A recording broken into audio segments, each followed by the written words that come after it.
Di balik setiap kejahatan, selalu ada potongan-potongan kebenaran yang menunggu untuk ditemukan. Tidak ada pelaku yang benar-benar bisa bersembunyi, dan tidak ada rahasia yang selamanya bisa dikubur. Setiap jejak, sekecil apapun, bisa menjadi kunci untuk membuka misteri. Inilah kisah kriminal nyata yang akan kita telusuri hingga kebenaran terungkap. Kisah tragis ini dimulai pada tahun 2018 di Horry County, Carolina Selatan. Christopher Allen Dontel adalah seorang pria berkeluarga yang bekerja terhormat sebagai wakil koroner wilayah setempat. Di tahun itu, ia bertemu dengan Megan Marie Jackson, seorang wanita yang mengambil alih pekerjaan lama Christopher di perusahaan layanan transportasi jenazah.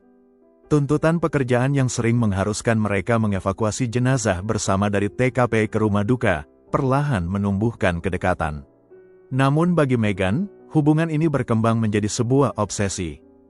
Megan mulai menyusup ke dalam kehidupan keluarga Chris. Saat istri Chris, Erica, sedang hamil tua dan mereka harus pindah rumah, Megan dengan sukarela datang membantu mengangkat barang-barang. Tak lama kemudian, Megan bahkan juga pindah rumah ke sebuah rumah yang hanya berjarak 2 blok, atau jika berjalan kaki kurang dari 3 menit dari kediaman Chris. Saat pandemi COVID-19 melanda pada awal tahun 2020, keluarga Chris mengalami kesulitan finansial. Megan memanfaatkan momen ini untuk menjadi malaikat penolong, dengan membelikan bahan makanan dan menjadi sahabat dekat Erica dan keluarganya. Anak-anak mereka bahkan juga berteman akrab. Namun di balik kebaikan itu, Megan menyimpan rencana lain. Pada akhir 2019, atau awal 2020, hubungan tersebut melintasi batas. Di sebuah area parkir sepi di belakang restoran Brickswood Fire Pizza, Megan mengonfrontasi Christopher di dalam mobil dan menginisiasi hubungan fisik. Hubungan gelap ini menjadi rahasia yang sangat rapat, hingga suatu hari, anak perempuan tertua Megan, Savannah Rice, tidak sengaja mendengar ibunya dan Chris sedang berhubungan fisik di sebuah kamar di rumah Megan. 2 tahun berjalan, perselingkuhan ini mencapai titik kritis pada September tahun 2020. Megan mengaku mengandung anak dari Chris. Di saat yang sama, mantan pasangan Megan sekaligus ayah dari 4 anaknya, Gregory Rice, atau biasa dipanggil Greg, mengetahui rahasia kehamilan tersebut. Greg mengancam akan membongkar perselingkuhan ini kepada Erica, demi menghancurkan karir dan rumah tangga Chris. Panik posisinya terdesak, Megan merancang strategi manipulasi. Akhir September tahun 2020, sebuah pesan teks anonim masuk ke ponsel Erica. Salah satu bunyi dari pesan anonim itu adalah, "Saya rasa kamu harus tahu kalau suamimu berselingkuh dan menghamili seseorang. Orang itu adalah Megan Jackson." Erica juga dikirimi paket cetak berisi foto-foto syur suaminya, meski paket itu sempat disembunyikan oleh Chris. Saat Erica yang curiga meminta klarifikasi, Megan berpura-pura panik dan menuduh Greg Rice sebagai dalang jahat yang mengkloning ponselnya dan mengirim teror tersebut untuk menghancurkan mereka. Manipulasi ini berhasil. Chris yang panik dan ketakutan mulai termakan hasutan Megan untuk menyingkirkan Greg. Dalam sebuah obrolan teks, Megan sempat mengusulkan ide untuk memotong saluran rem mobil Greg, yang dijawab dingin oleh Chris, "Sayangnya, aku juga berpikir begitu sekarang." Malam berdarah itu tiba pada tanggal 2 Oktober tahun 2020. Saat Chris dan Megan sedang berada di dalam satu mobil, mereka melihat Greg sedang berjalan kaki di dekat apartemennya. Chris menepikan mobil. Berdasarkan pengakuan Chris, Megan langsung mengeluarkan pistol dan menembak Greg sebanyak 5 hingga 7 kali di tempat itu hingga tewas. Jasad Greg kemudian dimuat ke dalam mobil mereka. Tragisnya, tepat 1 hari setelah pembunuhan itu, pada tanggal 3 Oktober tahun 2020, Megan mengalami keguguran. Namun, proses menghilangkan jejak tetap berjalan.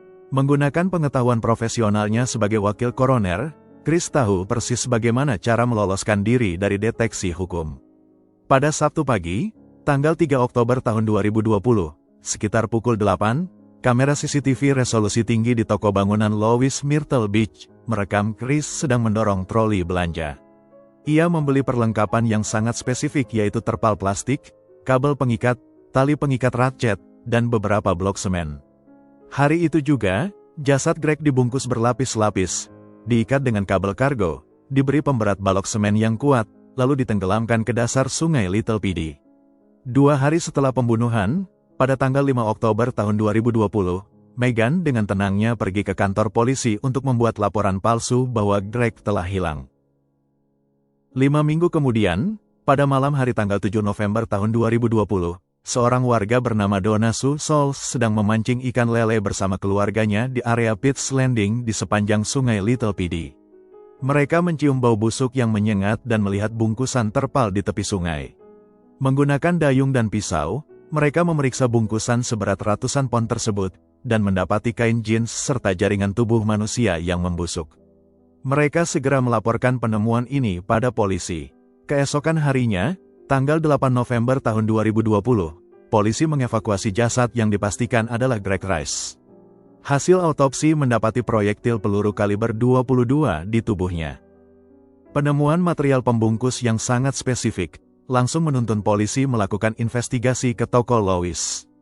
Hanya dalam hitungan hari, polisi menemukan transaksi kartu debit atas nama Christopher Dontel dan rekaman CCTV dirinya saat membeli barang-barang tersebut. Data GPS ponsel juga memperlihatkan pergerakan ponsel Chris dan Meghan yang beriringan menuju sungai pada malam pembunuhan.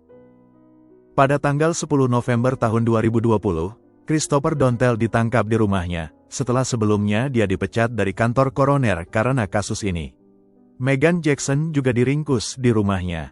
Saat penangkapan Meghan, polisi terkejut menemukan fakta mengerikan lain, yaitu bahwa Meghan melakukan penelantaran ekstrim terhadap 3 anaknya yang paling kecil. Meghan mengunci mereka di dalam kamar yang tidak ada gagang pintu di dalamnya, memaksa mereka buang air kecil dan besar di wadah seadanya. Meghan mendapat tambahan dakwaan, yaitu penelantaran anak. Proses hukum berjalan panjang, sempat dibebaskan dengan jaminan bersyarat tidak boleh saling kontak. Keduanya kembali dijebloskan ke penjara karena berulang kali melanggar perintah tersebut untuk bertemu. Pada Desember tahun 2024, tepat sebelum persidangan dimulai, Christopher mengambil kesepakatan pembelaan atau plea deal.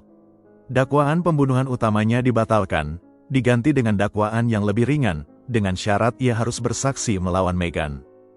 Pada Juni tahun 2025, persidangan Meghan Jackson digelar. Chris menjadi saksi kunci yang membongkar semua detail penembakan dan proses pembuangan mayat. Savannah Rice, anak perempuan tertua Meghan yang kini berusia 19 tahun, juga berdiri di ruang sidang memberikan kesaksian emosional melawan ibu kandungnya sendiri. Meghan akhirnya dinyatakan bersalah secara bulat atas pembunuhan berencana dan dijatuhi hukuman penjara seumur hidup tanpa pembebasan bersyarat. 1 bulan kemudian, pada tanggal 14 Juli tahun 2025, giliran Christopher Dontel yang menghadapi vonis. Di ruang sidang yang emosional, Chris menangis dan mengklaim dirinya dimanipulasi oleh Meghan. Sang istri, Erika Dontel yang berkat ketelitiannya sebagai guru SD berhasil membongkar bahwa teks anonim di masa lalu sebenarnya diketik oleh Meghan sendiri, secara mengejutkan tetap mendampingi suaminya. Hari itu bertepatan dengan ulang tahun pernikahan mereka, dan Erika memohon keringanan hukum kepada hakim, menyebut Meghan sebagai antikristus bagi keluarga kami. Namun, Hakim Benjamin Alex Hyman bersikap tegas. Ia menolak permohonan pembebasan bersyarat dan menjatuhkan hukuman maksimal 20 tahun penjara kepada Christopher, dengan perincian 15 tahun untuk konspirasi kriminal dan 5 tahun untuk keterlibatan setelah kejadian, dan keduanya akan dijalani secara berurutan. Hakim menekankan bahwa penurunan dakwaan dari pembunuhan sudah merupakan keringanan yang besar bagi Christopher yang telah menyalahgunakan keahlian forensiknya. Kini, di tahun 2026, kedua pelaku menjalani hukuman mereka di balik jeruji besi Departemen Pemasyarakatan Carolina Selatan. Di luar penjara, kehidupan orang-orang yang mereka tinggalkan harus terus berjalan di atas puing-puing trauma. Kelima anak Greg Rice kini dirawat sepenuhnya oleh Zachary Rice, putra sulung Greg yang merupakan kakak tiri dari 4 anak Meghan.